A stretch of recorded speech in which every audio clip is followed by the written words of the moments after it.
Thank you all for joining this parallel event on recognizing care as a human right, a global imperative, organized in the context of the 70th session of the United Nations Commission on the Status of Women. So my name is Bervan Öngerur, and I'm the International Secretary of the Swedish Trade Union Vision, a proud affiliate of Public Services International, PSI. I'm also in the executive committee of PSI, and I will be moderating this first part of our discussion. So first of all, some practicalities. We have interpretation available in English, Spanish, and French. So please feel free to select the interpretation channel. This event is co-organized by PSI, ILAW, ActionAid, FEMNET, DAWN, GI-ESCR, OXFAM, Womankind, Care International, GATJ, CESR, and TNJ. A lot of short, but you will see also the full name in the invitation. The majority of these organizations, of whom are also part of the core group of the Rebuilding the Social Organization of Care Manifesto. So this parallel event aims to build global momentum for the jurisprudence of the Inter-American Court of Human Rights, to strengthen advocacy for recognizing care as a human right within national legislation worldwide, extending beyond Latin America and the Caribbean. It will present findings from a broad-based review of current care context in Europe, in Africa, in Asia, and North America. It will also reflect on advancing the recognition and implementation of care as a human right, with a focus on the rights of care workers globally, the majority of whom are women in the formal, informal, and domestic work, many in conditions, like of exploitation. It will also explore insights from feminist political economy, including how austerity, privatisation, and international financial institutions shape care systems. And last but not least, it will identify collective strategies for labor and social movements and advocacy priorities beyond CSW70. So to open our discussion, it is my great pleasure to invite Daniel Bertossa, who is the General Secretary of Public Services International, to reflect on why care must be recognized as a human right and a public good, and on the role that PSI has played in advancing this transformative approach. So without further ado, over to you, Danny. The floor is yours. Thank you very much, Berivan, and to Veronica and to all the organizers and the sponsors.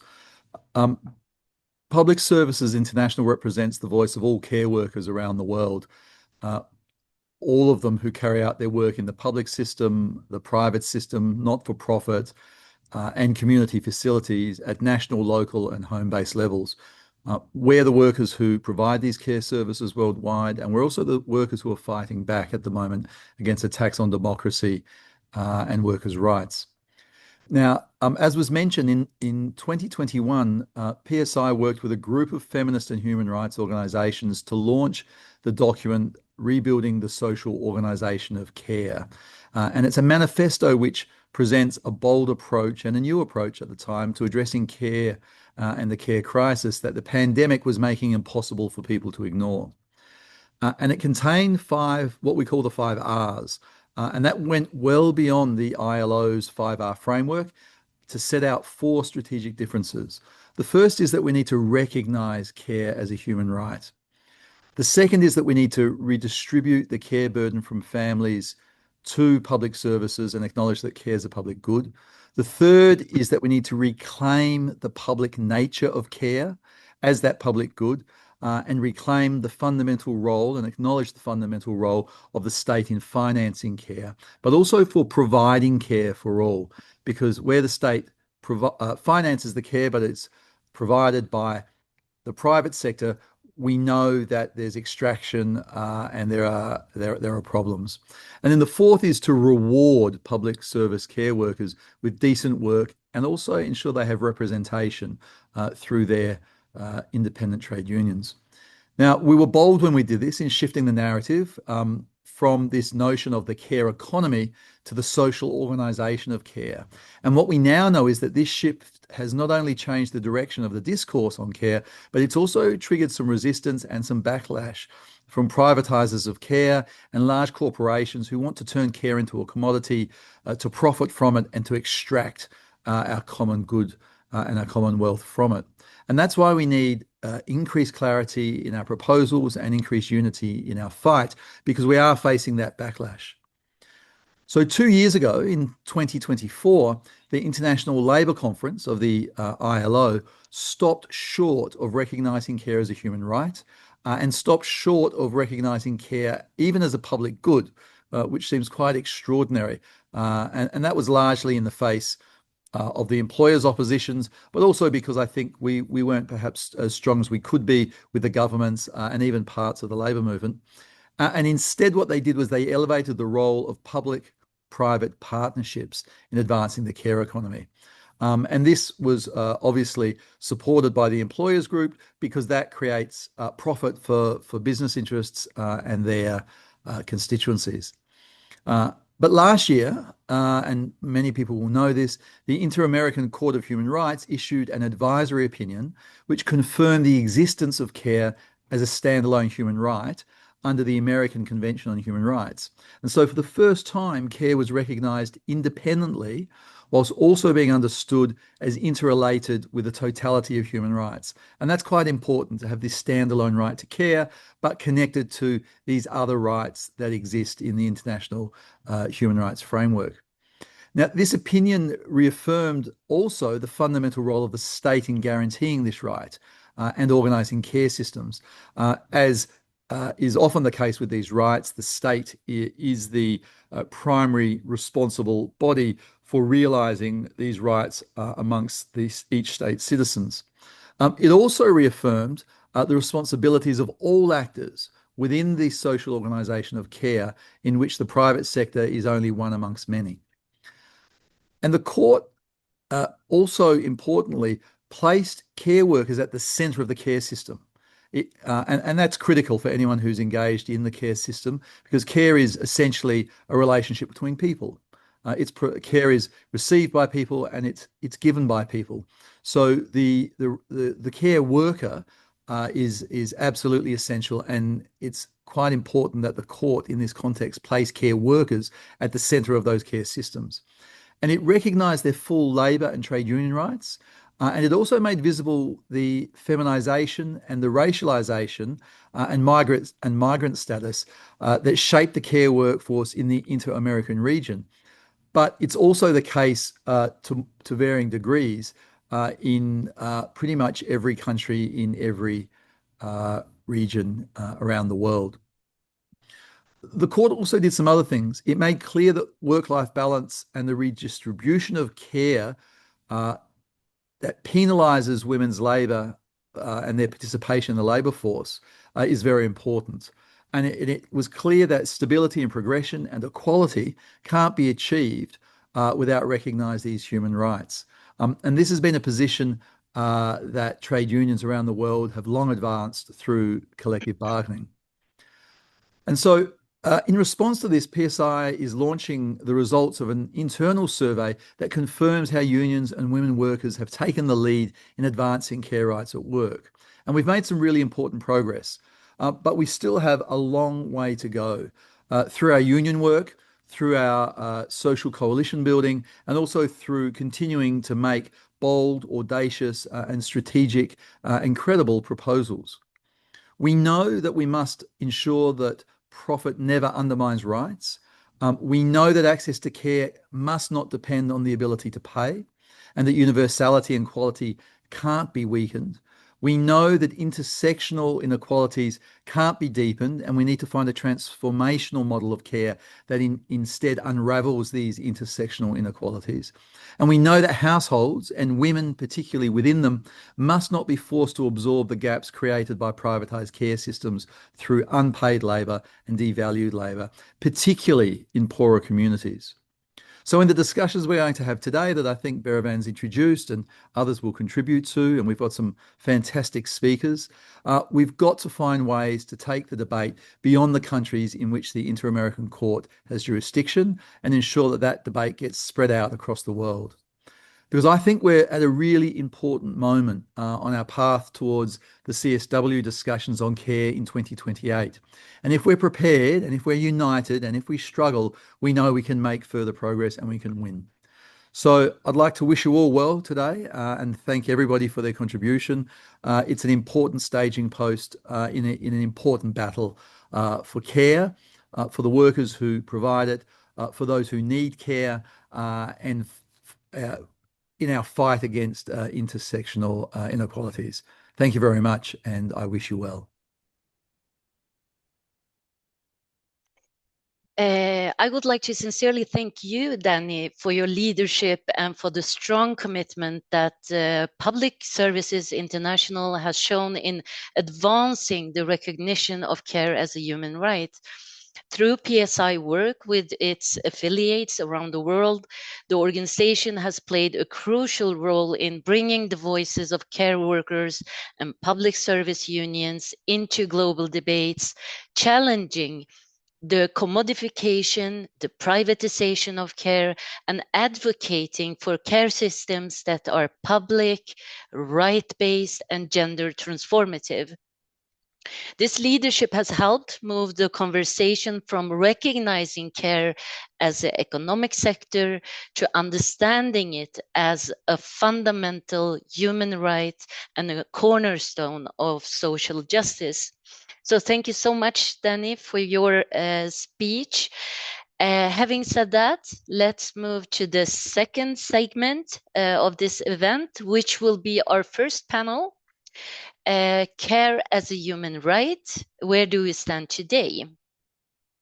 So our first panel will be focusing on where we stand globally in recognizing care as a human right. And with us, we have two eminent speakers. We have Georgia Montague Nelson from Global Labor Institute, who will share research findings from the Global Review of Care Legislation and Policy Trends. And the second speaker is Jeff Vogt from ILAW Network, who will give us the keynote response on advancing care as a human right, centering care workers' rights globally.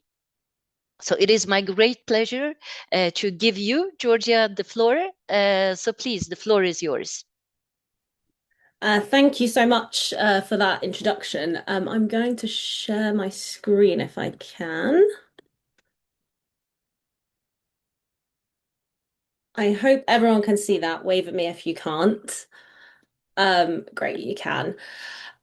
Yeah, so it's wonderful to be with you today.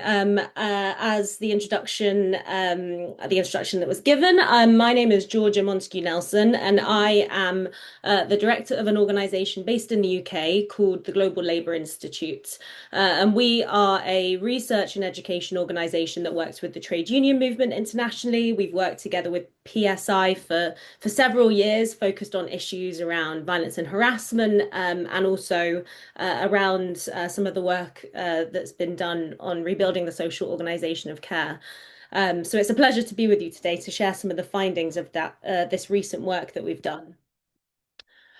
I won't focus too much on this because Daniel's also already given us an excellent introduction into the advisory opinion. But as he said, in 2025, this advisory opinion was given, which clarified what the right to care means, how it relates to other human rights, and what obligations states have to guarantee it. And it represents a kind of major legal political shift. Care is recognized as an autonomous and independent human right rather than simply a policy choice or a welfare program.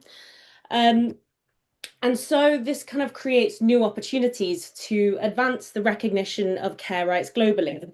ESI wants to kind of build momentum around this decision to support advocacy for recognizing care as a human right in national legislation and policy. And so we've worked together to undertake a kind of broad-based review of the current landscape in terms of care policies and systems across 6 regions. With the key focus areas of the study being looking at kind of trends in privatisation, any examples that we can find of remunicipalisation, where kind of care services have been returned to public provision. Recent examples of care policy and legislative initiatives, both progress, but also recognising the gaps and potential kind of deficiencies where further advocacy would be useful. With the ultimate goal of identifying opportunities for reform and support advocacy strategies aimed at that kind of progressive realisation of care as a universally recognised human right. So I'm just going to run through some of the kind of key findings of some of this research that we've done, looking a little bit at some examples across the different regions and drawing together some generalized conclusions. So some brief highlights across the region. In Europe, we see kind of care systems and the governance of care systems having mixed models of provision, combining public funding with services delivered by public, private, and non-profit providers, with mechanisms like care vouchers, increasing outsourcing, private providers, insurance-based financing as well. There's clearly a growing role over many years of marketization, privatization, and for-profit providers, with the growing role of kind of multinational care companies. The kind of decentralization of care responsibilities to local governments has often occurred with kind of limited funding. And there are concerns around service quality, unequal access, workforce precarity, and profit extraction, leading to kind of declining quality of both care providers, those who quality of work for those who provide care, but also those who receive care. And care policy is kind of shaped by national welfare systems, but also European Union governance frameworks, and driven by kind of aging populations, labour shortages, and also efforts to increase women's labour force participation as well. Although care isn't recognized in the same way as a kind of standalone enforceable human right, instead often being framed through labour regulation, social insurance service provision. There have been some examples of progress that it would be useful to highlight. I'm sure a lot of people are aware of the European Care Strategy, which was developed by the European Commission through consultation with member states of the European Union, unions, civil society, care providers, and employers. It includes a care strategy framework, but also recommendations related to early childhood education and care, and long-term care. The European Care Strategy is anchored in the European Pillar of Social Rights, and it aims to improve quality, accessibility, affordability, and that kind of sustainability of care, with measures around expanding childcare coverage, strengthening long-term care, supporting informal carers, improving the care workforce, both in terms of kind of better paying conditions, but also training, professionalization, and through the kind of monitoring to ensure quality frameworks, with the progress monitored through EU governance processes and national reporting. It doesn't establish a kind of legally enforceable right to care. It relies on non-binding recommendations, and it's obviously down to member states to implement their own national measures, which means that there's kind of been uneven progress across the European Union. Although emerging developments have been, hopeful, and there's been some kind of broader trends across the region focused on things like workforce regulation and professionalization, long-term care systems, the recognition and support for informal carers, and the expansion of care services and infrastructure. Which has been implemented in different forms in national policy across Europe. In addition, there's other related EU legislation which supports care work, such as the European Union Work-Life Balance Directive, which sets minimum employment rights for carers. But it's very varied kind of across the region. In terms of Africa, care systems remain underdeveloped and underfunded, with care provision relying heavily on unpaid labor within households and communities. Women and girls perform the majority of that unpaid care. And care responsibilities are reliant on falling on families and communities. A defining feature of systems is across Africa is high levels of informality. Care workers operate outside formal labor protections, including kind of domestic workers, community caregivers, informal health workers, which creates challenges around limited access to social protection, weak regulation, and legal ambiguity around household workplaces. Although there isn't that explicit legal recognition of a right to care, some policy areas related to care have seen gradual development over recent years that it will be important to highlight. One of the key things that came out of the study was the African Commission on Human and People's Rights resolution, which mandates the development of guidelines on the rights of workers in the informal economy, which is obviously core to the care sector because of the high level of informal employment. The resolution recognized that 80% of workers in Africa operate in the informal economy. Women are disproportionately represented, particularly in the most precarious forms of work. And as a result of this, draft regional guidelines and a model law are expected to kind of extend labour rights, social protection, and legal protections to informal workers. This is kind of a great step forward because it highlights the gendered nature of informal and care work. And if adopted, could strengthen protections for these workers, opening up opportunities for litigation and policy advocacy at the national level. Additionally, in Kenya, the National Bureau of Statistics released the first national estimate of the economic value of unpaid care and domestic work, which strengthened the kind of evidence base for care policy. And the country has also introduced one of Africa's first comprehensive national care policy frameworks, promoting public investment in care services, gender responsive social protection, which presents kind of strong foundations for future reforms. And there are other national level initiatives. So in South Africa, care related issues have been addressed through constitutional law and equality protections. Recently, the court struck down provisions in parental leave legislation, and the kind of unemployment insurance fund that treated different categories of parents unequally. So it held that parent leave laws must comply with the guarantees constitutionally of equality and dignity. And it highlights how kind of constitutional rights frameworks can be used to challenge unequal care policies. And other national level initiatives also see increasing attention to care work, often focused on labour regulation, collection of data around the value of unpaid care work, and also social protection measures. Moving on to kind of the Asia Pacific region.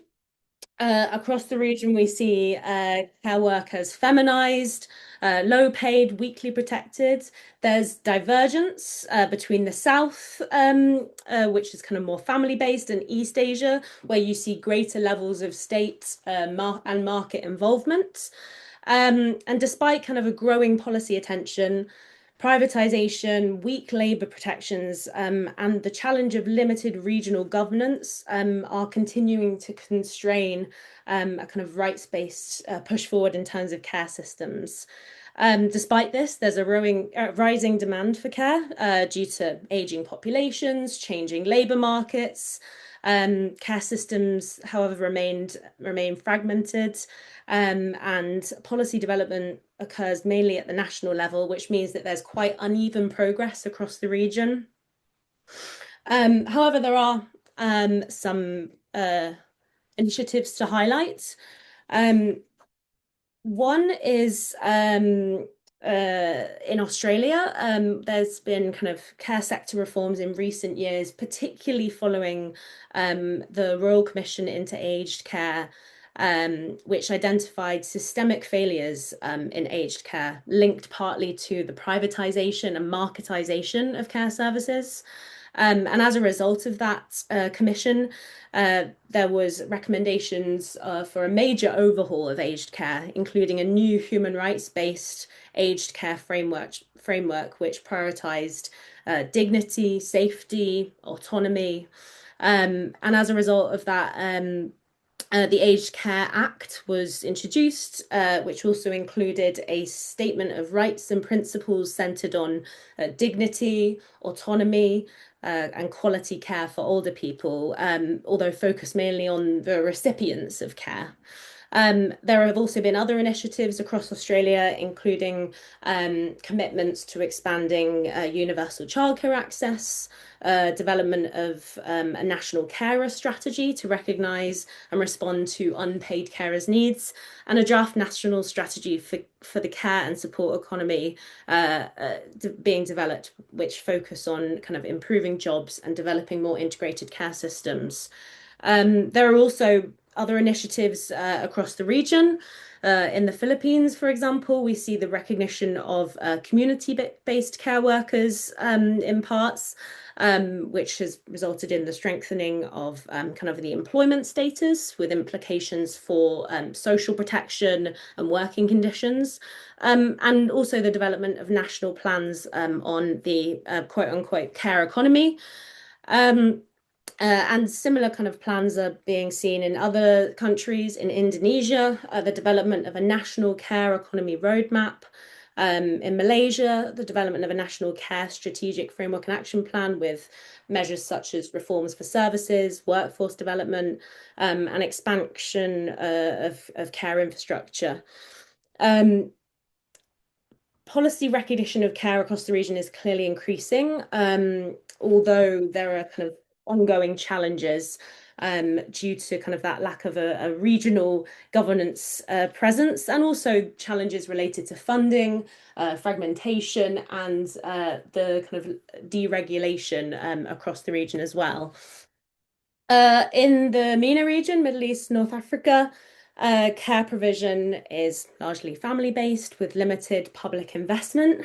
Gender norms and particularly family law frameworks related to governance of marriage, divorce, inheritance, reinforce women's primary responsibility for unpaid care work, which means that care tends to be treated primarily as a private family responsibility rather than a collective social obligation.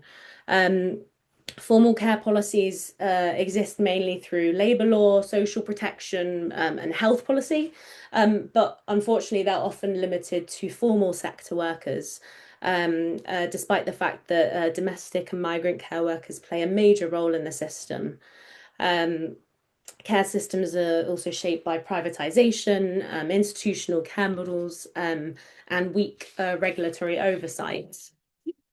Care policy in the region typically appears to be framed in many countries as a constraint on women's labour market participation rather than as a human right or a collective responsibility, with policies often focusing on childcare provision during working hours to facilitate employment, focusing on the issue as a kind of economic productivity issue rather than a human rights issue. Although there have been kind of some small emerging national initiatives in countries such as Tunisia, Jordan, Egypt, and Lebanon, which represent incremental progress, but remain kind of limited in scope, and don't provide that comprehensive view of the system. In North America, care systems, there's a kind of fragmentation, particularly due to the nature of multi-level governance across federal, state, provincial, and local governments, which has resulted in uneven access, regulation, and quality. Care is historically been treated as a private household responsibility, and systems rely on a mix of market-based services, family caregiving, limited public subsidies, with consequences such as high costs and limited availability, uneven quality, and a reliance on women's unpaid care work, with particular chronic shortages in the workforce. Maybe just highlighting one particular example in Canada, the Early Learning and Childcare Act, which was introduced, I think, in 2024, was introduced to build a national childcare system which was focused on affordability, accessibility, and quality. To reduce fees for childcare to $10 a day. It also was exciting, it framed care as a public good, prioritized public and non-profit childcare provision. However, it's facing challenges with implementation varying across different provinces because of the nature of governance and how funding works.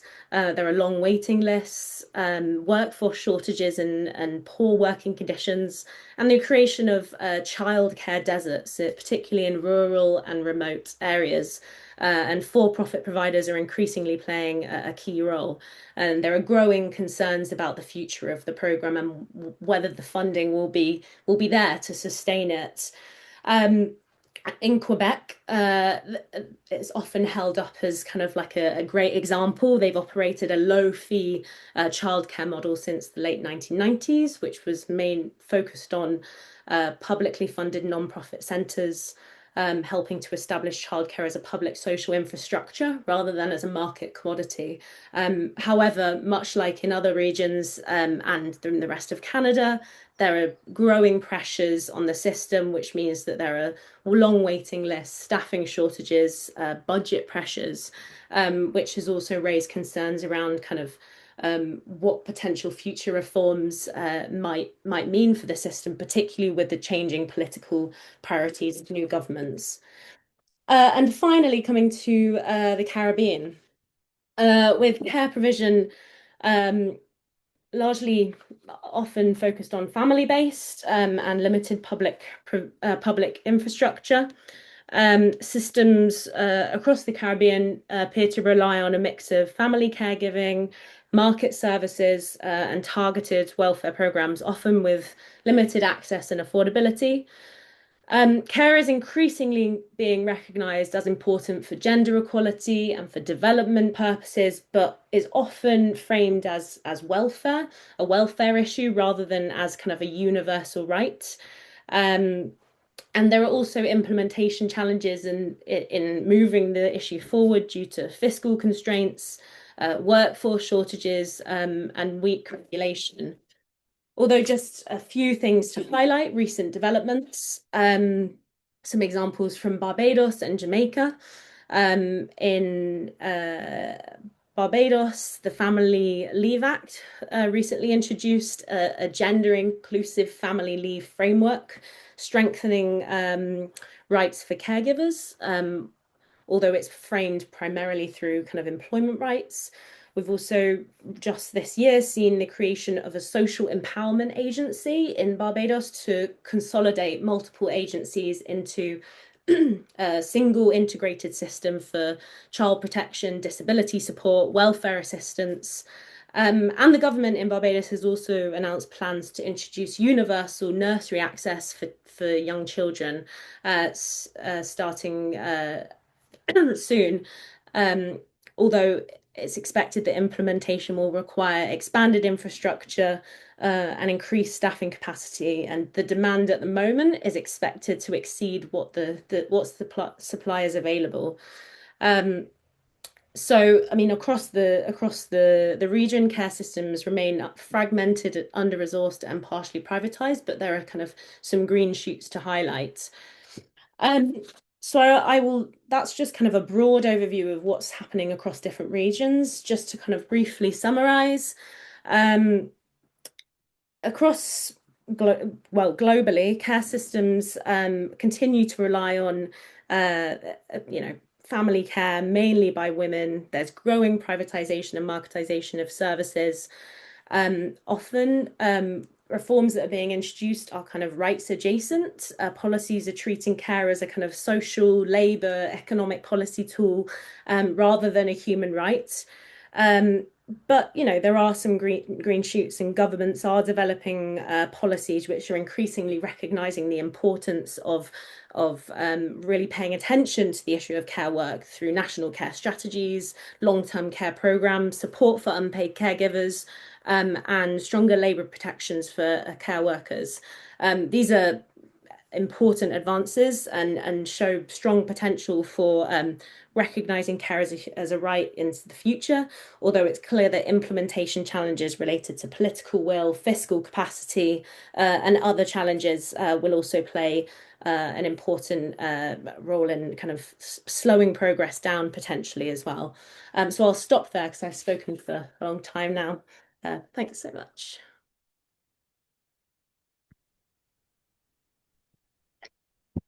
Thank you so much, Georgia. And please, Jeff, the floor is yours.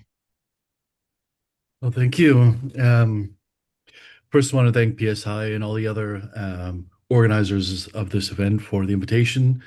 It'll be hard to follow Georgia's amazing global overview of everything that is happening, but I think I will focus in on a few of the points that were raised in the last presentation, and then really talk more about what we can do as a movement to try to move from the establishment of these principles, which are, of course, really important, and then try to actually actualize them for working people in the care economy. So I do want to touch on a couple of things. The Inter-American Court decision, I would like to go into a little bit more depth on that. The ILAW network, which I represent, which is a global network of about 1,500 trade union and worker rights lawyers. We're now in about 100 countries. We filed an amicus brief with the court on this case, also representing the International Trade Union Confederation in that process. And, obviously very, very much happy with the outcome in that case.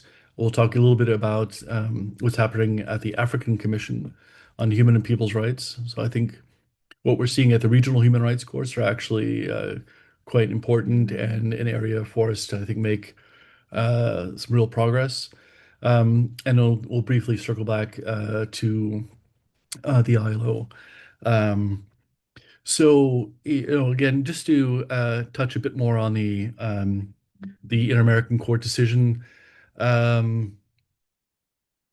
I think it has been brought up already, but I think this is really, I can't underscore enough how important this was that the court established care as an enforceable right rather than a policy option, right? And although some aspects of care have been recognized in various areas of international human rights law. It has never been fully articulated as an independent and autonomous right, and I think that's obviously really important. And I think what is of particular interest um, for those of us in the labor movement is the section of the decision on care workers. There's obviously a large part of this on the right to care, which is obviously critically important. But I'm going to focus here on the rights of care workers, and really pleased to see that the court addressed the issue of both paid and unpaid care work and recognizing both as work, uh, recognizing the unequal distribution of such work, and how this has limited women's economic participation and autonomy and participation in society. And, this opinion made clear that inter-American law applies to care regardless of whether it's performed in the context of a paid relationship um, or not, whether you're in the formal or informal economy, you're self-employed, domestic workers, what have you. It's a broad decision. With regard to paid care work, um, it recognized that many workers in the sector are in very precarious employment relationships, even when they are formally employed, um, and that, like all workers, workers in the care economy must receive fair and equitable remuneration, job security, a safe and healthy working environment, and reasonable limitation on working hours. 8-hour workday, rest, annual leave. Often these are not commonly associated with people working in the care sector because of the enormous strains that are put and obligations that are put on such workers. Um, It'll also underscore the importance of the right to freedom of association and collective bargaining in order to enable workers to be on an equal footing with their employers to demand fair and equitable working conditions, which the General Secretary mentioned at the beginning. And this is, of course, critically important. With regard to unpaid care work, the court said that states have an obligation to provide a minimum guarantee to ensure the performance of this work does not affect the enjoyment of human rights, including elimination of discrimination against persons who are performing unpaid care work. And also, and this is very important, put a state obligation to progressively guarantee access to health, protection, dignity, and self-care for persons who perform unpaid care work on a permanent basis.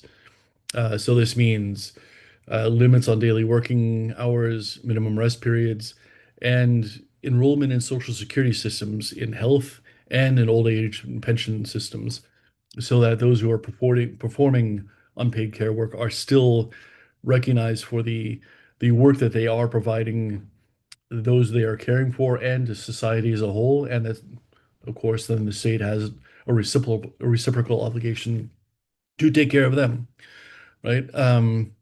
And further, the court also looked at the issues around workers with family responsibilities and called on states to allow greater flexibility in working hours, location, paid leave, and other supportive law and policies to allow those who have family responsibilities to also fully be able to participate in the workforce. Right. So, um, I think this decision, this advisory opinion, is not going to self-execute, as we know.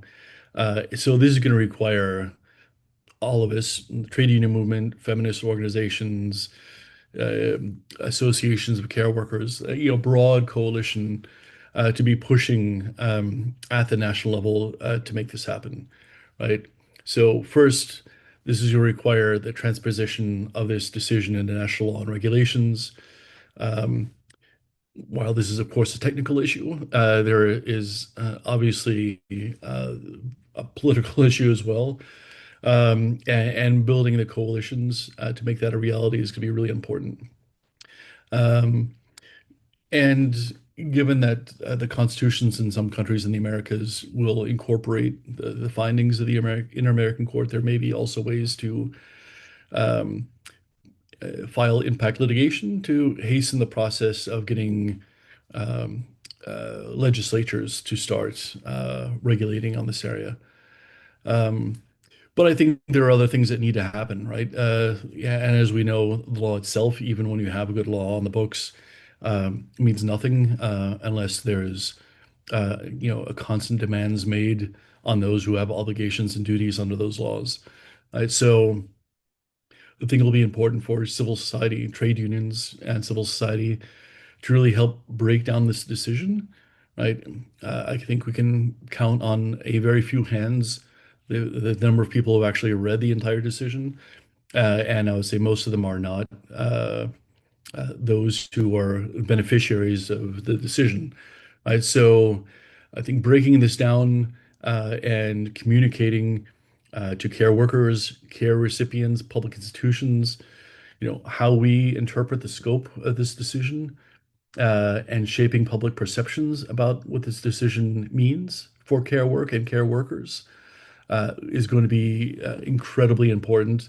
That we are getting ahead, setting the narrative and setting the expectations about how this decision gets transposed into reality. Um, you we also know that among the reasons why we are still in the situation we are with regard to care work is that there are deeply entrenched societal and cultural norms, gender stereotypes, so forth that are shaping why our laws and policies look the way they do. So again, shaping the public discourse is going to help change and shift societal and cultural norms, which are going to be important in the long run to make sure that this happens. Um, and of course, trade unions and civil society organizations are going to need to play a watchdog role to make sure that states are actually complying with the obligations, whether they're judicial or legislative obligations, to make sure that this important decision actually becomes a reality on the ground in Mexico, Chile, Brazil, all the countries that are covered by the scope of the Inter-American institutions. Um, you know, I think this decision is also important for all the other human rights regional institutions. It was mentioned earlier the resolution that was passed on the informal economy, the ILAW network, together with WIGO, were largely drove that process and are driving the process now to get to finalize the guidelines and to issue later this year the model laws as official uh, documents of the African Commission.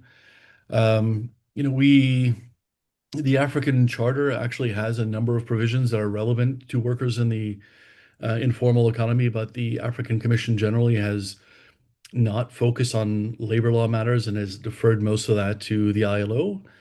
Um, but there is no reason why the charter can't be applied to the situation in Africa, which, as we know, has a very, very high level of informality, over 80% continentally. Um, and having the African Commission speak to labor issues in the kind of the largest workforce on the continent and setting expectations, I think is going to be immensely important to seeing change, legislative change, legal change, and cultural and societal norms change. Right? Among the model laws that will be coming out later this year will also touch upon um, domestic workers. So that will be an important point to pick up as we can kind of rights of care workers. Although the scope of care workers is obviously broader than domestic workers, I think this will be important to get this right here. And then, as I was discussing with the inter-American system, then doing the similar kind of work to bring down to the ground the guidance and the model laws as an agreed African interpretation of an African charter to be applied in Africa. So I think again this is has a lot of promise, but it's going to require quite a lot of work. But we've had a number of our members in Africa very interested in what the Inter-American Court has said, and I think there will be a lot of um, um, America's Africa collaboration in this area. Um, and then finally, given the time, I think the ILO, as the General Secretary mentioned, the 2024 outcome, it was a very difficult debate. I was in another committee, but saw my colleagues in the care work discussion in the halls at 2, 3 in the morning trying to overcome, I think, some bad faith objections um, by a number of parties who were involved in that discussion. Um, but I think there's still room for the use of the ILO supervisory system uh, to pick up from the Inter-American Court and drive these issues that as they pertain to care workers. There are a number of conventions that are relevant, the fundamental conventions, of course, 189, 190, 177, any number that I think are really could be further developed if we just set our mind to it, focus in on it, and drive a kind of a care-oriented agenda through the ILO, through the supervisory system, and then drive that jurisprudence down to the ground. So I guess I'll leave it with those reflections and hope that was helpful. And really look forward to hearing from other people on this, the speakers on this call. Thank you. Thank you so much, Georgia and Jeff, for your extremely important and interesting contribution. It was very insightful contributions for the and for the important analysis both of you have shared with us today. So your reflections have helped illuminate the current global landscape of care systems, highlighting both the progress that has been made in recognizing care within legal and policy frameworks and the significant gaps that unfortunately still persist across regions. Georgia's presentation helps situate these developments within broader policy and legislative trends, while Jeff's perspective importantly centered the experiences and the rights of care workers, reminding us that any meaningful recognition of care as a human right must also ensure decent work, labor protection, and the full recognition of the predominantly female workforce that sustains care systems around the world. So thank you so much. We are also pleased to announce that the study discussed today will be officially released, if I'm not mistaken, by 20th of March. And we hope it will serve as an important resource to support advocacy and policy development aimed at advancing the recognition of care as a human right. We now turn to our second panel, which will examine care systems through the lens of feminist political economy. So it is my great pleasure to pass the floor to Wangari Kinoti from ActionAid. Please, Wangari, the floor is yours. Thank you so much, Berivan, and all the speakers in this first segment. We now move to the second segment of this webinar, which is going to be three very interesting perspectives, as Berivan has just said, from a feminist political economy point of view, so reflections and insights from a feminist political economy perspective on some of the things that have come up in the first segment. We heard a lot about privatization and marketization. We also heard a lot around the squeezing of fiscal capacities, policy capacities, and also of political will. So a little bit more of a deep dive into these issues and how we can address them in different ways. I have three wonderful speakers that I'm happy to introduce one by one, as each is about to give their reflections. So we'll start with Mahinur El-Badrawi from the Center for Economic and Social Rights. And Mahinur will be reflecting on sort of the wider zooming out. So looking at global economic systems, austerity, privatization, and structural reforms and how these affect care. So over to you, Mahinur. Thank you so much, everyone. It's a pleasure to be here. Let me see if I can share my screen.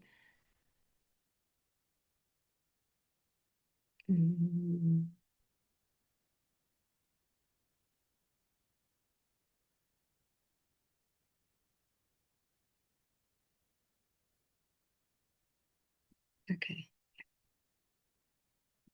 There we go.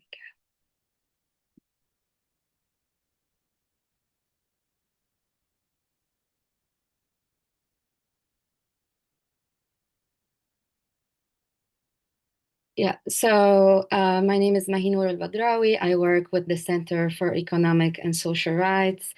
I want to just build a bit on what the earlier speakers have highlighted on what a great moment today that care has been recognized as a human right.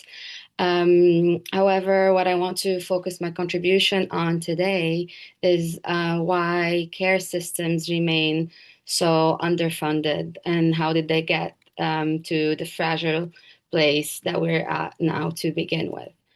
And to answer this question, we really need to look beyond care policy itself and examine how the global economic systems shape policy spaces for care.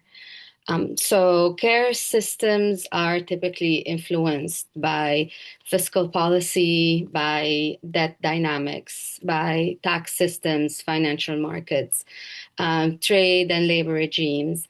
And all these economic rules are shaped by national governments, but also by global institutions, such as the IMF and the World Bank.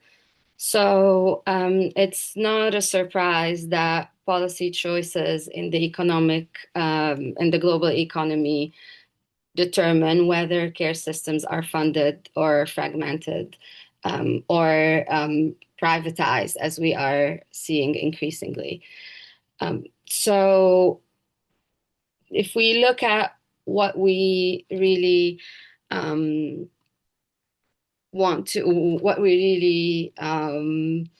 what are the forces that shape the care systems today, we'll find that they're built on colonial legacies where inequalities continue to reflect histories of extraction, unequal trade relations, persistent debt dependence, and the neoliberal economic model or framework that we operate under today has been since the 80s as governed by international financial institutions, prioritizing market liberalization, privatization, and fiscal austerity.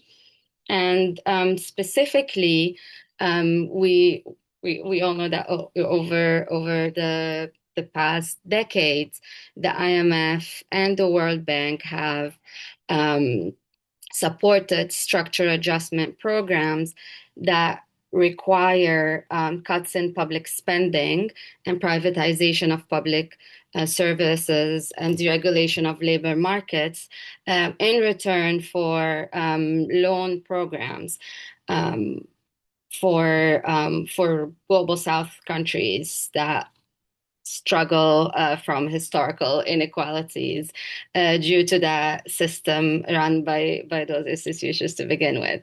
And all these reforms weaken the public system that support care. Another structural force is patriarchal norms, where economic policies often assume that households will absorb social shocks. And in practice, that means that women unpaid care work compensates for underfunded public systems.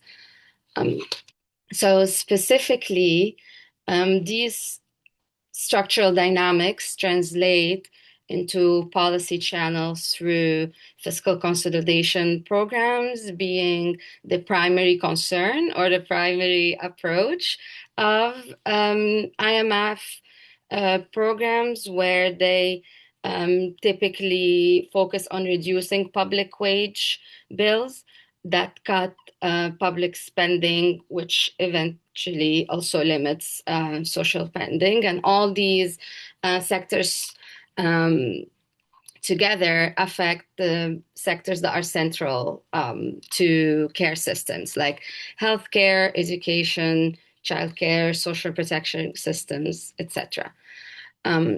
So if we look at how macroeconomic policy shapes care systems, that really creates a major role.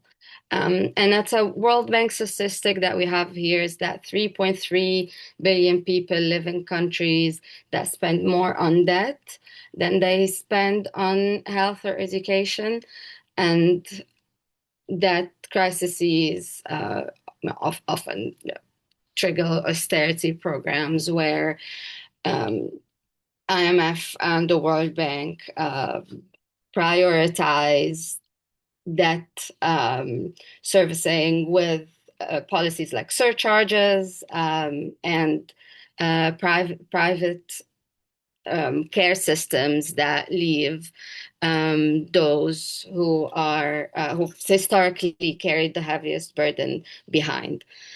Similarly, these systems also promote regressive taxation that burden low-income households, and we all know examples of VATs that put more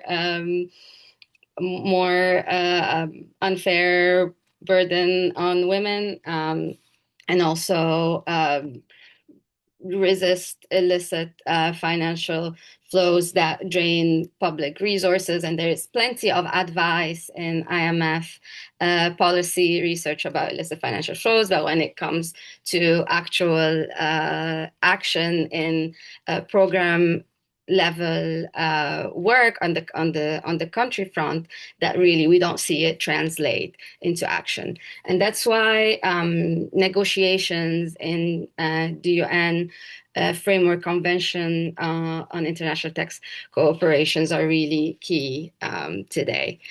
Similarly, they translate into privatization trends, as we've also heard, where provision of health, education, and social services become commodified rather than a universal right.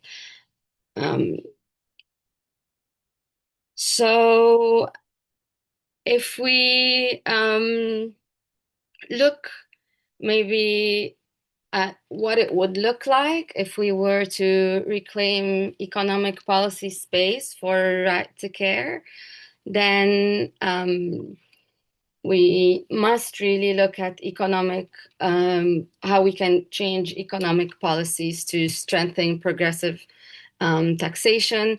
And countries are, in fact,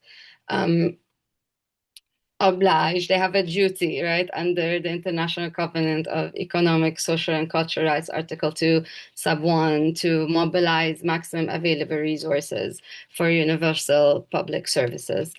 Addressing universal debt burden is also key, so governments can invest in care systems rather than follow austerity patterns, and that would align with government's duty to avoid retrogressive measures and ensuring international cooperation. That would also mean that we'd need to reverse harmful privatization trends across all policy fora. That would mean not just under the women's specific fora, but also under FFD, within states' obligations, under G20 meetings, in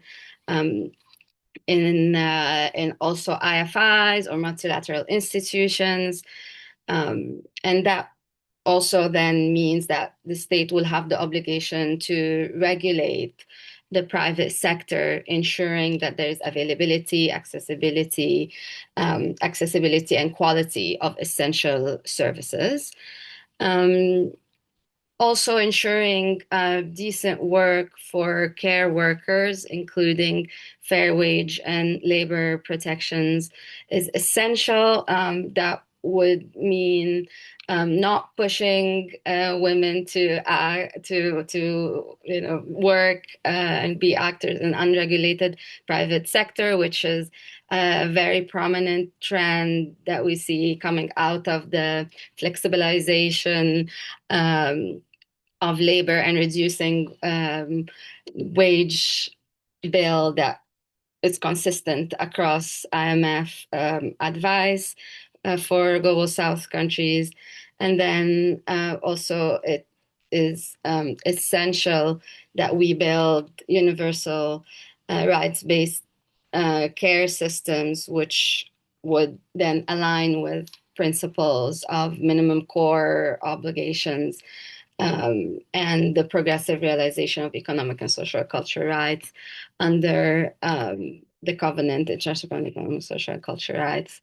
And there is a lot more of how particularly we could do that for researchers and activists and policy influencers who may be interested. I know our time is limited today, but maybe I want to draw everyone's attention to this guide that we released recently, CSR, together with the Third World Network, and it's a guide on how to expose global economic policies affecting women's rights, gender equality, including care rights, of course. So it's a little bit about what the guide takes you through. It's divided into 3 steps that can also guide us through how to use data to analyze IMF programs and how they affect care rights. And finally, if I can conclude, we know that it's a wonderful moment for care to be recognized as a right, and it's crucial. However, economic rules that currently make care invisible and undervalued and unfunded must be reversed.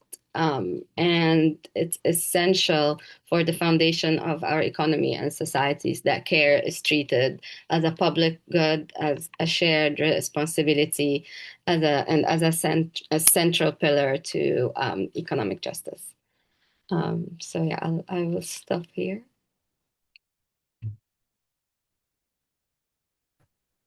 Thanks so much, Mahinur.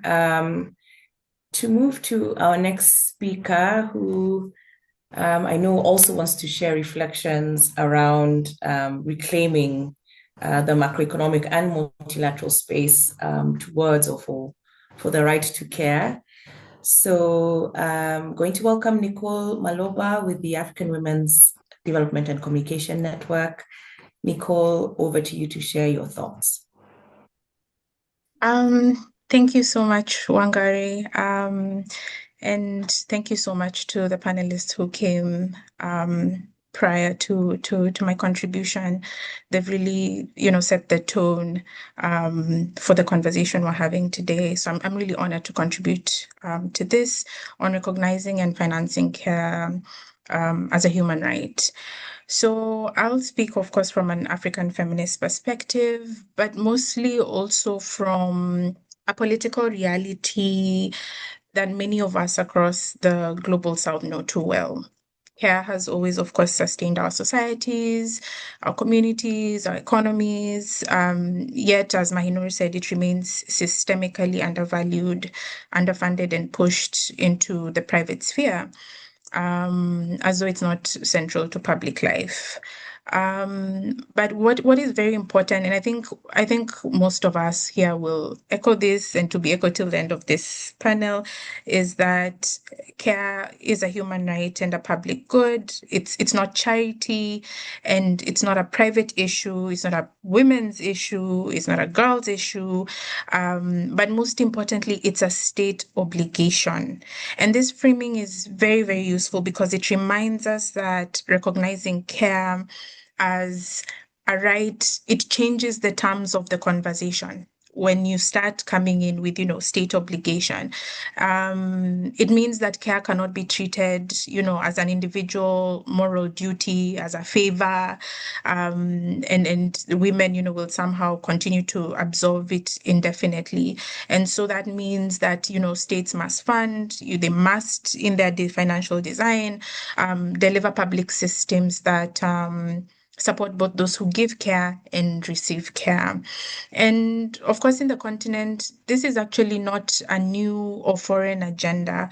We've seen within our normative and legal frameworks, we've seen with the Maputo Protocol, which very clearly states, and I think it's Article 13, that states have to recognize the economic value of women's work in the home, and ensure that women's economic and social welfare, also attained. And it also goes further and also says you must use, of course, provide the budgetary for this and other resources. And I think this is also similar to ICESR with, demanding that states use the maximum available resources to make sure that these rights are attained. And so the question before us is not whether we have a rights basis for financing care, because sometimes you find, especially since these two spaces of rights and economics are, fine between, and it's normally lost, in translation. So our question is not whether we have a rights basis for financing care. We do. We can see we do even within the continent with the Maputo Protocol. The question is whether our macroeconomic policies, our budgets, and our global financing systems are prepared to take those obligations seriously.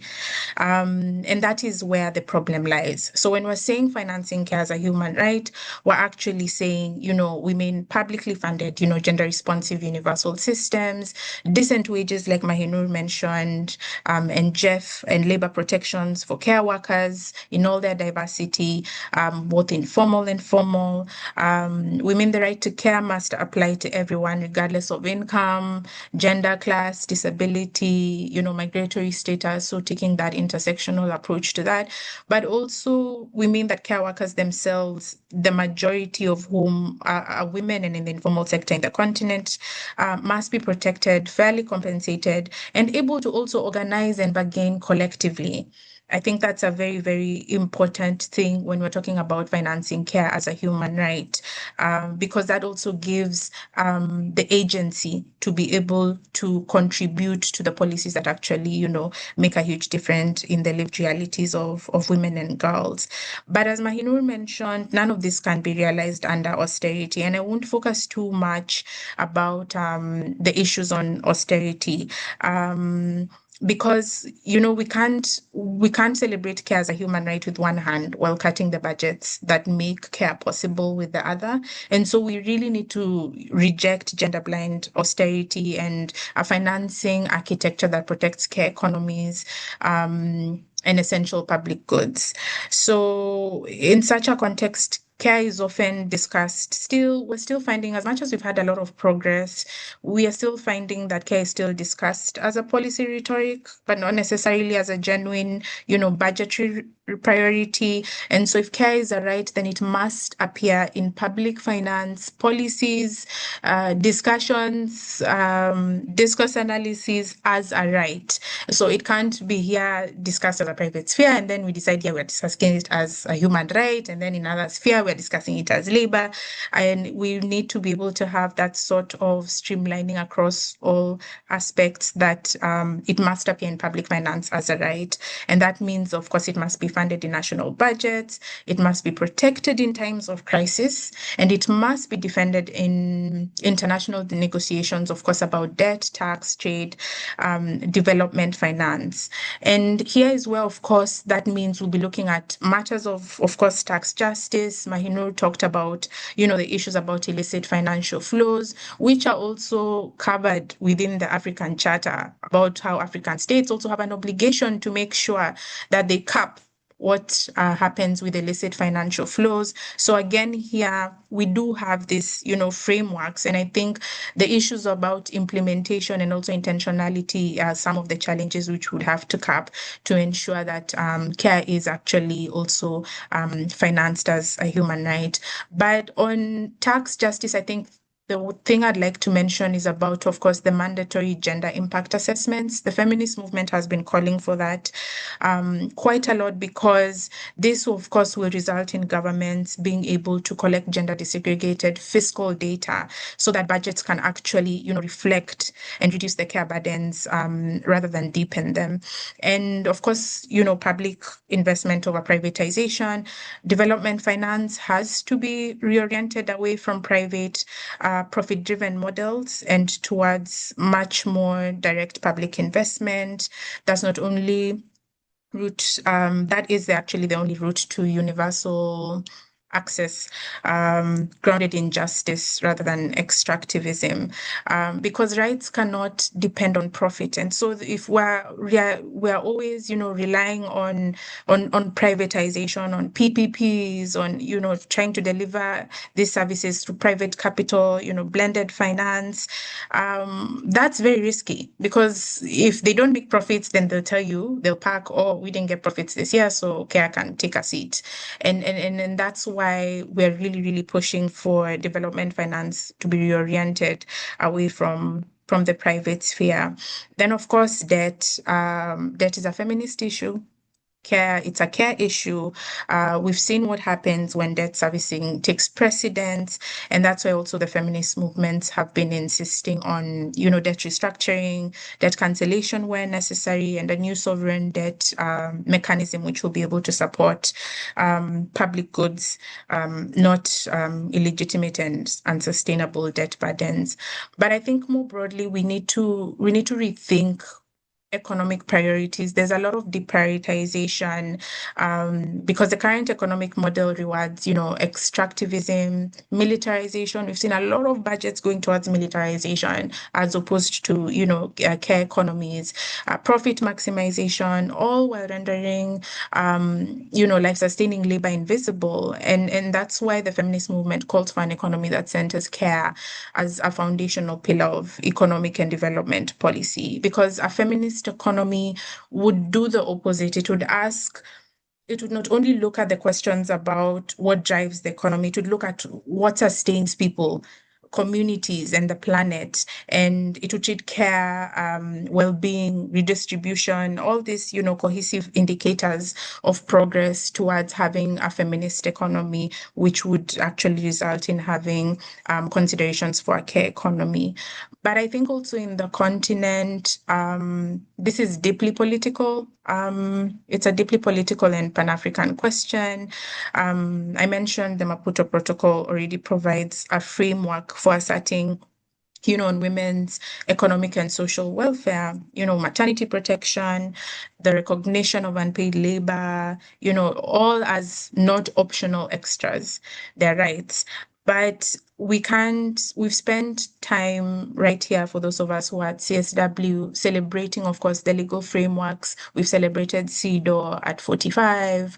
We've celebrated, the Maputo Protocol in the region. A lot of regions here are also, appreciating the different frameworks we have, which have been able to contribute to a better society. But for us, I think in the continent, our task is not only to celebrate these frameworks, but also to insist on their realization with urgency and a lot of seriousness, because we must call, the ministries of finance, central banks, tax authorities, multilateral actors, who are the core part of economic governance, to actually, not hinder states from their obligations, so that care cannot be an afterthought for social ministries alone. Yeah.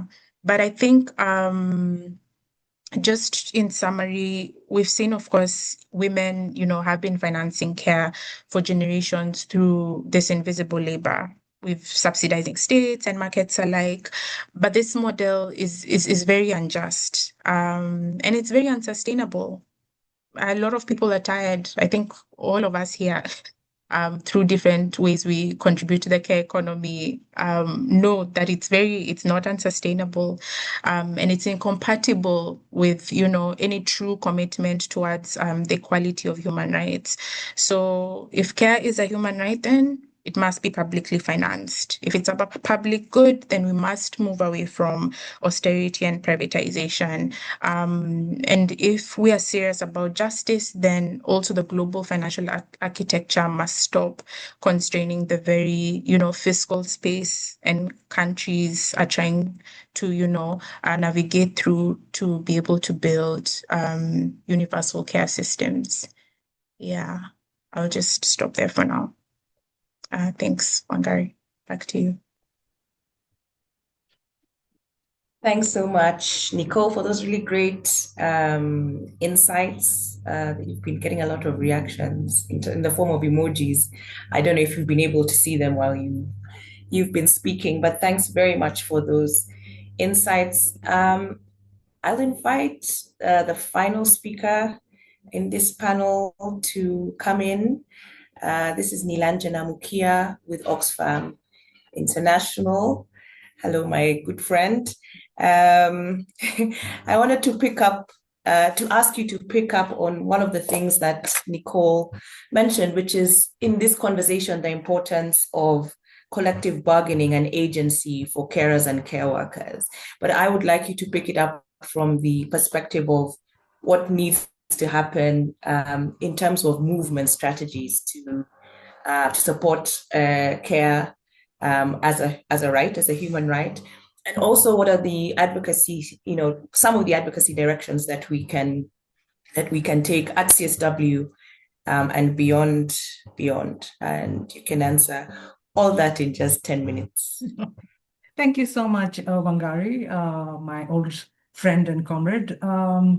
And thank you to PSI and to all the members of the Manifesto core group for carrying on this struggle. We've been at this for a while.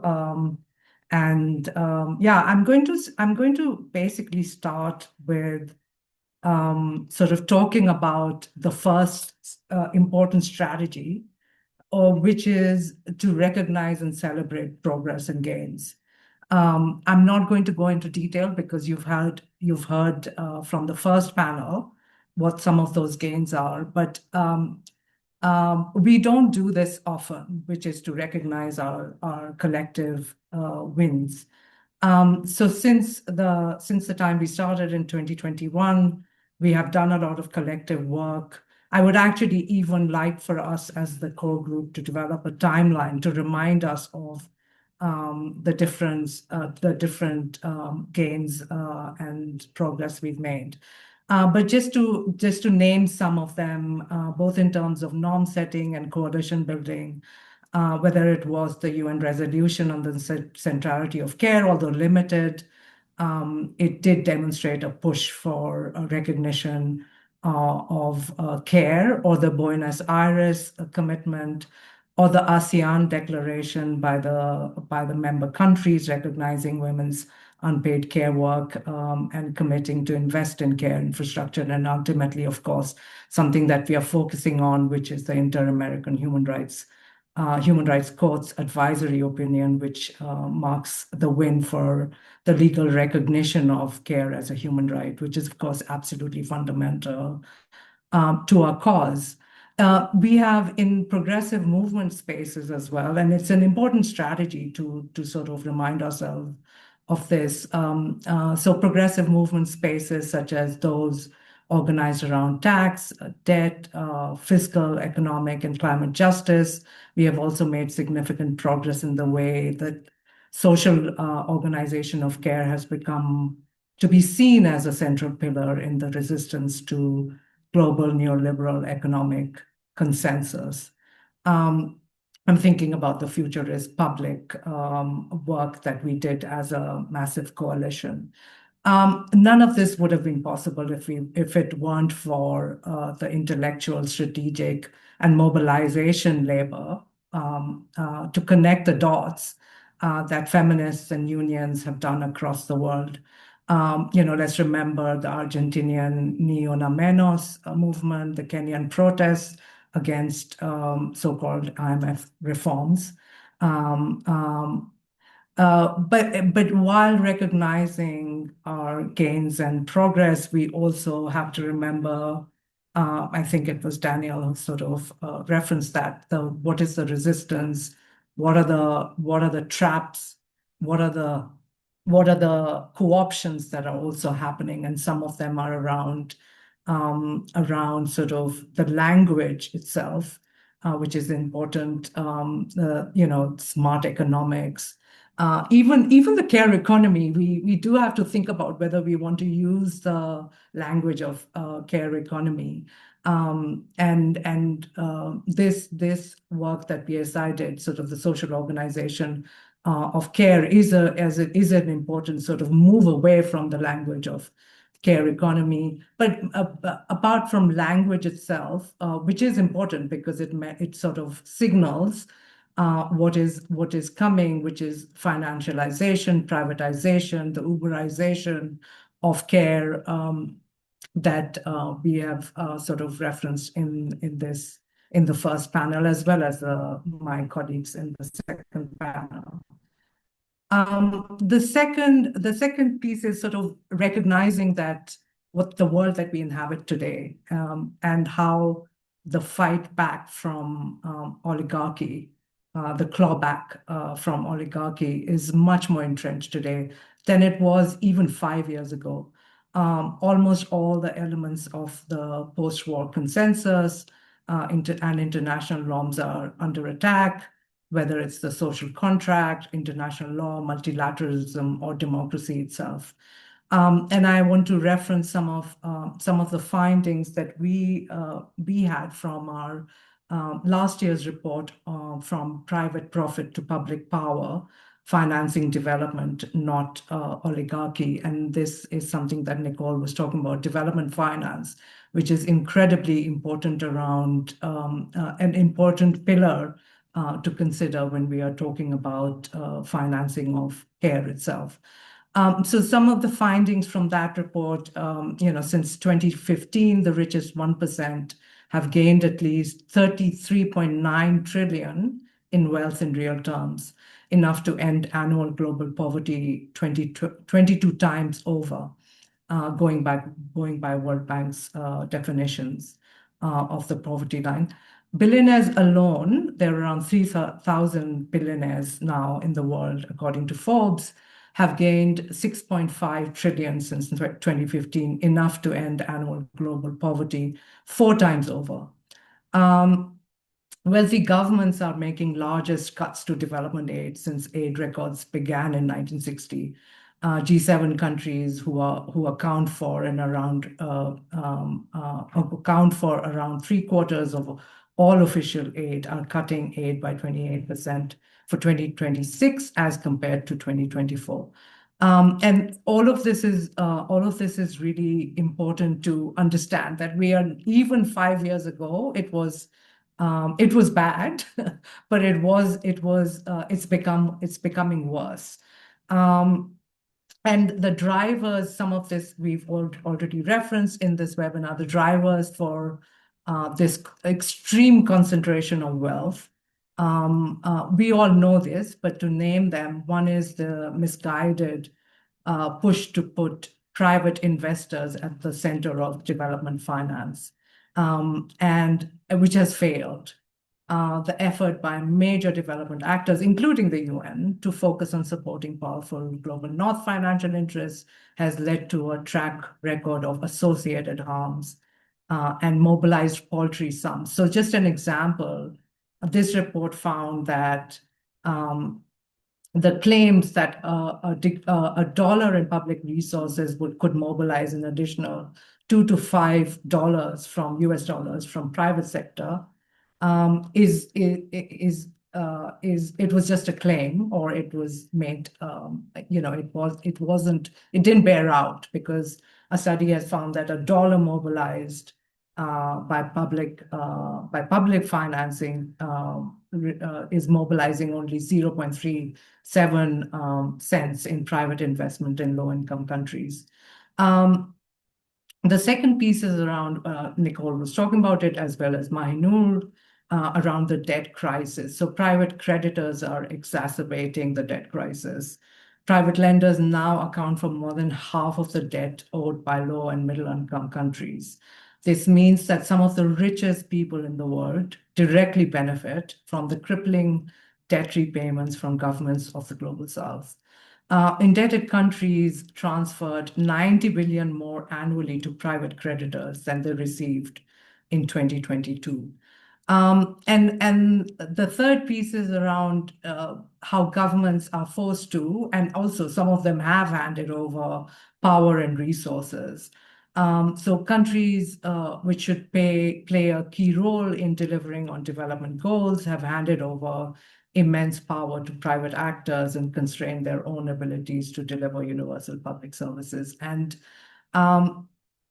some of this, a lot of this is under the condition, if you take loans, then you have to follow conditions. And if you don't follow those conditions, and those conditions are usually austerity, always privatization, deregulation of labor standards, outsourcing, which all impact the care infrastructure, not just care services, but the entire care infrastructure.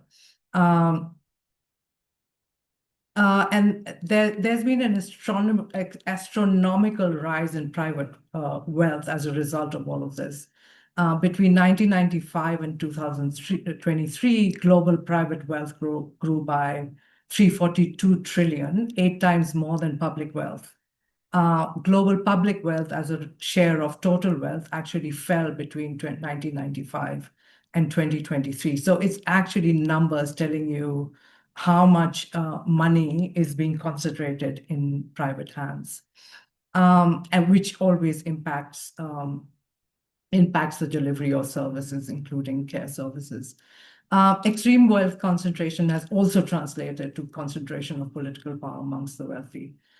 Yet we have examples and our own memories of strategies that have worked, whether it is the integrated national care system in Uruguay, a legally binding framework on care, the care blocks in Bogota and other cities in Colombia, the national care policy, the Colombian national care policy, promoting social organization of care, or it's the Philippines, where 28 local governments have adopted care ordinances to reduce and redistribute unpaid care work,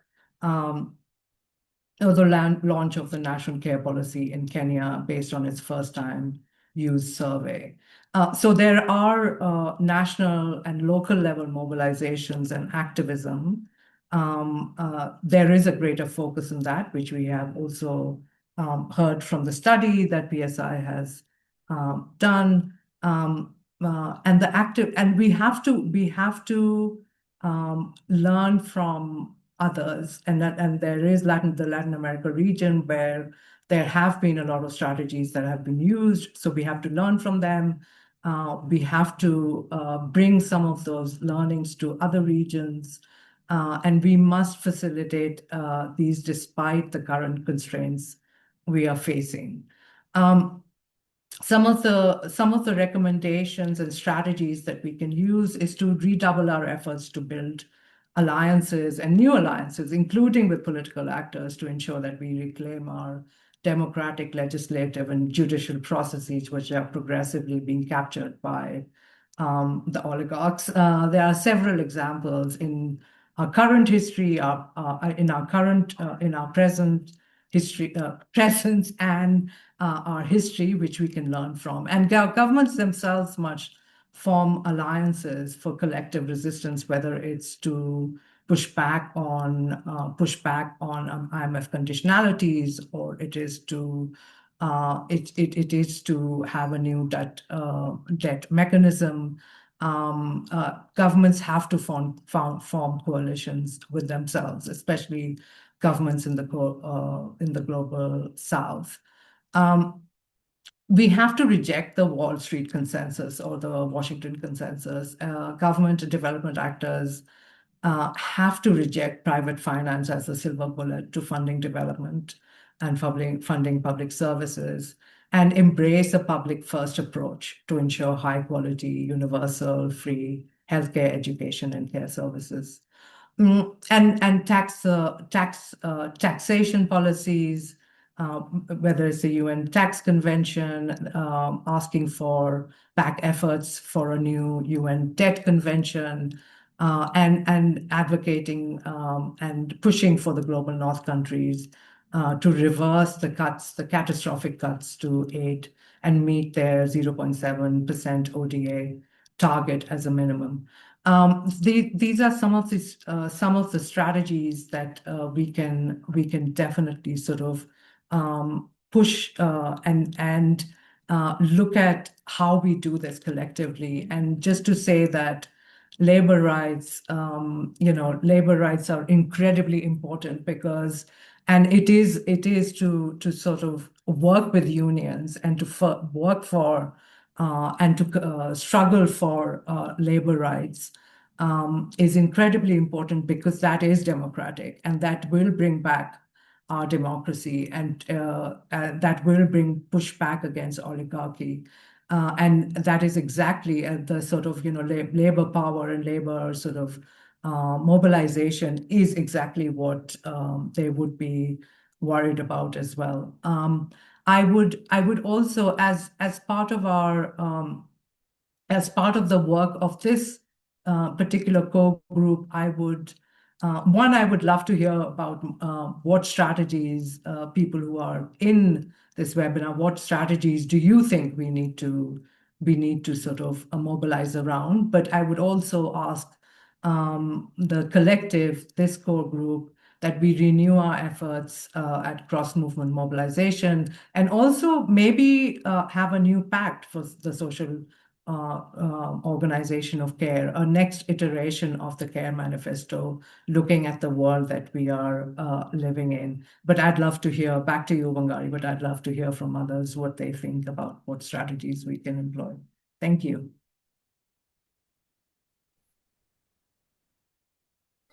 Thank you so much, Nilanjana, for those fantastic inputs. And yeah, we do really want to hear from those on this webinar around what strategies we need to be employing. We have now a chance to open the floor. I also want to thank Nicole and Mahinur, who spoke before you, Nilanjana,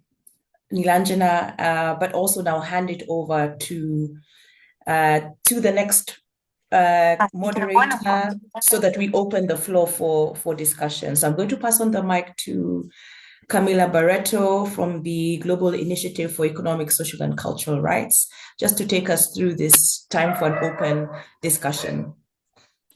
Over to you, Camila. Thank you, Wangari. Can you hear me well?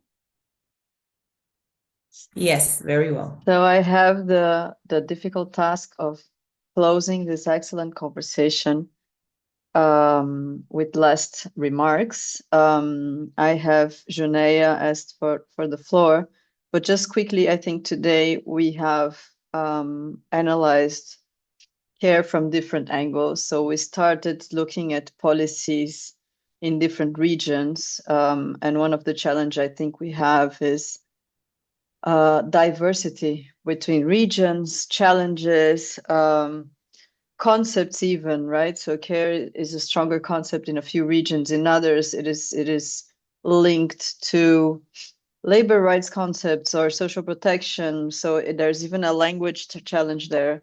Then we looked into the legal aspect of care of human rights and recent developments in the inter-American system, challenges to make this a global progress. So the idea is that other regional systems can follow this lead, or even the ILO, to consolidate care as a human rights.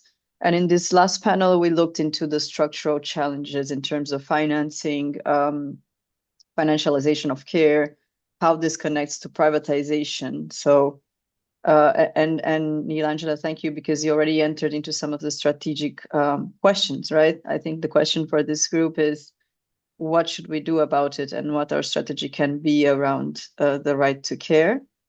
I think even though the term has progressed, it has different meanings and interpretations. One of the interpretations is of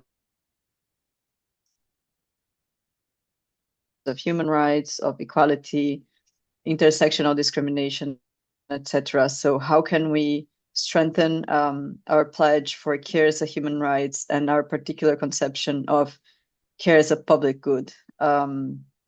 Right, and we are here at CSW now in New York, where there's a new mayor, and we were just listening to his administration saying how their platform is basically based on the state being able to provide dignity to all, in a very feminist way, in terms that, you know, one of his three basic agendas is actually childcare, and then affordable housing and transport. And this is a conception of the state and a public policy that is very close to the idea of care as a right, care as a public good. So how can we as a movement make this sort of vision grow, but also dispute what we mean by care in the networks in which we are? With these sort of questions, I'll pass the floor to Juneia, and then if anyone wants to make any closing remarks, you're welcome to do so. Buenos días, compas.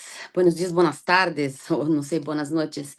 Bueno, voy a hacer una intervención, solo tengo 2 minutos, entonces he preparado algo para hablar sobre o que pasa en América Latina. Entonces, desde la ISP, quiero destacar que a América Latina ha estado durante los últimos años a la vanguardia del debate de las políticas públicas en torno al cuidado. Y digo siempre que es la ISP quien empieza eso, no es, perdona, pero yo tengo motivos para decir isso com razão. Em nossa região, em América Latina, se ha instalado com força a ideia de que o cuidado não é só uma responsabilidade privada das famílias e nem uma carga que deve assumir em silêncio as mulheres, nós, senão um direito humano e um pilar fundamental para a justiça social e a igualdade. Graças às lutas dos movimentos feministas, das organizações sociais e de maneira muito importante dos sindicatos da ISP, hoje falamos de sistemas integrales de cuidado e da necessidade de fortalecer serviços públicos que garantissem esse direito. Estuve com a ministra de Brasil anteayer e eu disse sobre isso. Temos que falar sobre o cuidado, mas também devemos decirlo com claridade. Se a América Latina ha logrado avançar nesta renda, ha sido porque as trabalhadoras e os trabalhadores organizados da ISP, setor público, han estado na primeira linha desta luta. E dentro desse movimento sindical, nós, mulheres sindicalistas, hemos jogado um papel decisivo. Ha sido nós quem han denunciado a sobrecarga de trabalho não remunerado, quem han exigido políticas públicas de cuidado, quem han puesto sobre a mesa a relação direta entre cuidados, emprego dignos e serviços públicos de qualidade. Hoje, em um contexto global, onde persistem pressões para mercantilizar os cuidados e trasladar essas responsabilidades ao mercado ou novamente a los lugares, né? Nossa tarefa é clara: defender o que hemos conquistado e profundizá-lo. Defender o cuidado significa defender serviços públicos fortes, trabalho decente para quienes cuidam e sistemas universais que reconozcam o cuidado como um direito e não como um privilégio. Não é um privilégio.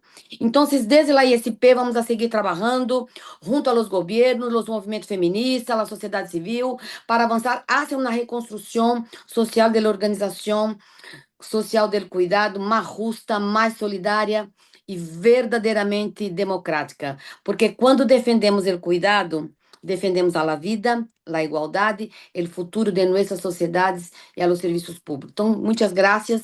Espero, vamos continuar nessa luta hasta que consigamos para todo o mundo. E tenho que dizer a Sul Global que sofre muito, sofre muito. É isso, compa. Perdona se me excedi o tempo. Obrigada, Juneia. No, we still have 10 minutes left, and I would suggest that we answer some of the questions in terms of strategy that were made. So there was a suggestion that we sort of revive the manifesto that was led, as Shunaya correctly said, by PSI a couple of years ago. The context was the pandemic. I think we are in a different moment right now. And there might be an argument for us to try to update that manifesto to this context, right? So how can we claim care today in this moment of the world? I think there's a very strong argument to say that this is strongly connected to the democratic problem and the authoritarian backlash, right? When states don't provide the minimum the minimum material needs of people, then democracies fail the majority of the population, especially women, and there's a backlash in terms of claim for care services, for care policies. We are also fighting back against this backlash, the concentration of resources, oligarchy, inequality, etc. So I would suggest that I don't know if anyone else wants to intervene in terms of should we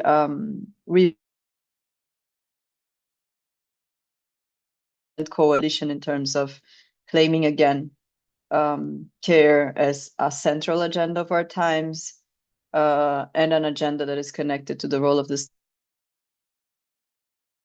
state, to democracy, and to public good, and of course to gender equality. I don't know, Junai, if you want to jump in regarding that. Sí, Camila, yo penso, por ejemplo, es un debate que yo sé por la experiencia que tengo tantos años en la ISP, nosotros que empezamos a debatir la cuestión del acoso y violencia en el mundo del trabajo hasta llegar al convenio 190.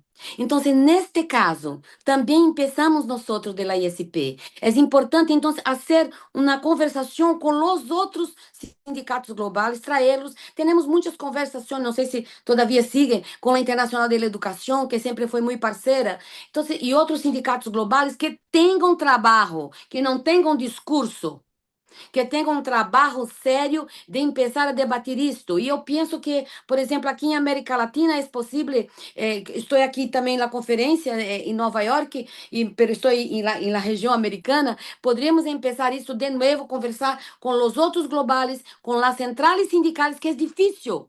E eu vou resumir. Eu sou de la CUT Brasil. E as pessoas, que é cuidado?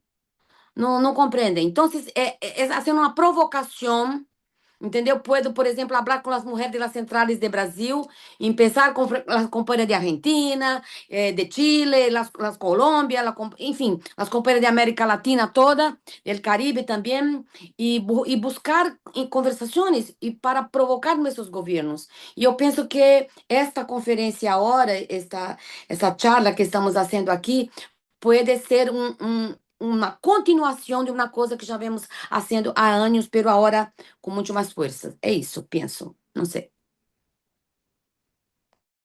Thank you, Juneia. I have Margarita Lopez. Raise your hand. Please go ahead. Hola, queridas compañeras, compañeros, compañeros. Un saludo muy fraterno especial. Agradecer todos los elementos de verdad que nos han dado en este poderoso panel. Mi nombre es Margarita López. Soy presidenta de Sintraco Valle, pero también de la región Interaméricas, miembro del Comité Mundial de Mujeres de la Internacional de Servicios Públicos. No la y oigo. decirle... ¿Tú la oiga, Sí, Camila? sí. Ah, já sei, la interpretación.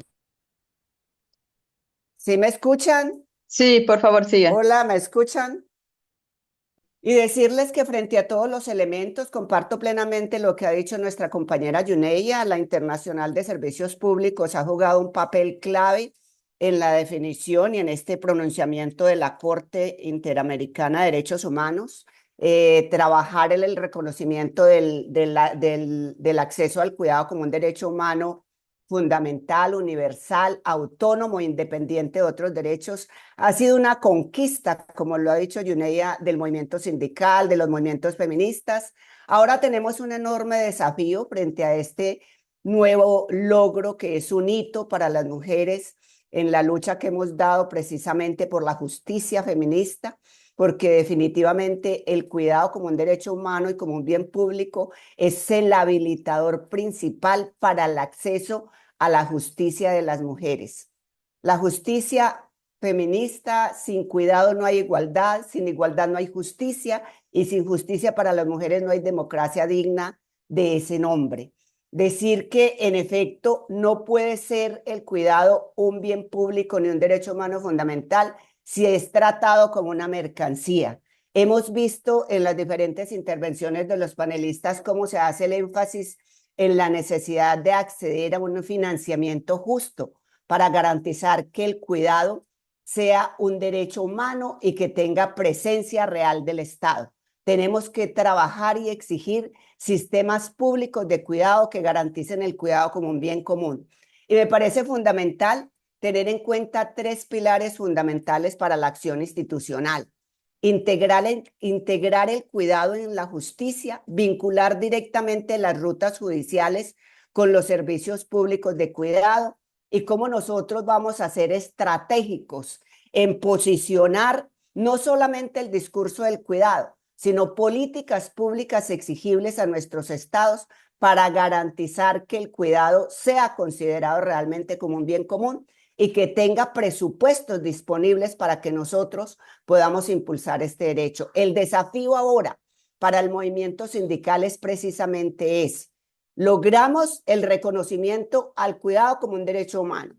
La Corte Interamericana, ese pronunciamiento de la Corte lo tenemos que convertir en un imperativo mundial, que el de acceso al cuidado sea un derecho humano fundamental y fortalecer modelos integrados para garantizar esa asistencia, no solamente desde lo financiero, sino también desde lo político, desde lo social y desde lo jurídico, el apoyo psicosocial y el cuidado que se garantice no solamente desde la estructura como tal, sino también desde la democracia. Así que las mujeres tenemos hoy un enorme desafío y desde el movimiento sindical el impulso real a que podamos garantizar y materializar ese derecho al cuidado como un bien público al que todos tenemos que tener acceso. Gracias a todos por escucharme esta pequeña intervención, pero seguimos avanzando a través de nuestro trabajo sindical, a través de la construcción de coaliciones sociales y de nuestras propuestas estratégicas, de la premisa que es innegociable. El lucro nunca debe socavar los derechos de las mujeres. Thank you very much, Margarita. I think we are all in accordance with this principle. The challenge ahead, and I think we are in very good hands here with our colleagues from PSI to lead on the next steps, is to keep this organized. As we know, the CSW in 2 years, CSW to opportunity for the next couple of years to be better organized and sort of move forward with this interpretation of the right to care that is closer to the notion of a strong role for the universal quality policies and of course the public and to sort of contain the trend of privatization and financial. Mahinur, if you want to speak, I saw your hand at some point. Otherwise, yeah, okay, you can do a closing remark, Mahinur, and any of the panelists from the last panel, and then I think we can close because we're almost without time. Mahi?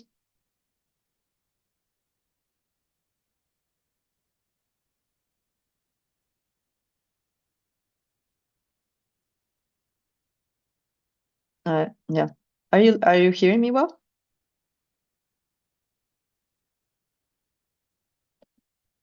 Sorry, my internet is coming in and Okay. out I don't a know if little it was bit. me or you. Thank you, Maki. Do you want to do some closing remarks before we end? Yeah, sure. I mean, it's difficult to add more after all the wonderful panelists. This has been really inspiring to me. Just what I'm left with now is the reality of the extreme wealth concentration moving, not just from the 1% or the global South countries to even not to paint a very bleak picture, but to realize that there is a growing oligarchical power that if we don't really mobilize as movements across regions and across policies, we risk women suffering even more. We don't have a social contract with oligarchs, but we do have social contracts with our governments, and if there is a moment to defend multilateralism and the legal framework that international human rights law gives us, and the potential of that to lead with an obligations-based future that puts care and community first, this is the moment. And to me, the fight ahead is to defend public debates with all equal countries voting powers at the UN, to really resist the further democratization of the global economy. And yeah, I'm looking forward to how we renew our work together in the next phase. Thank you, Mahi. Veronica, do you want to have the last remarks and then we close? Yes, Camila, thank you very much, everyone, for this moment, for all the inputs and for all the commitment that has been put in this struggle. So we really will take this commitment forward, and you will hear more from PSI, and to keep on stepping forward on this idea of putting more strength in what is happening around care, what is the response and the fight back of the social movement, of the labor movement, of the feminist movement, and the human rights movement. So thank you all, and we will be in touch, and we will be seeing each other and struggling jointly in this fight. Thank you, Camila. So over to you to really finalize this last part. Thank you. Thank you, Veronica. We also count on GI-ESCR to work together with you. I have learned a lot. We took a lot of notes from this event. This is not, I don't take this for granted, right? We keep going to these webinars in which we don't learn anything new. And this was a lot to share. Maybe we could organize this information as well. Vero, count on us for that, to share with the participants. And yes, let's keep discussing strategy and how we organize ourselves for the next couple of years. Jeff, do you want to say something? I see your hand. Okay. Okay, so with that, I'll close this webinar and we'll keep connected. Right. Thank you.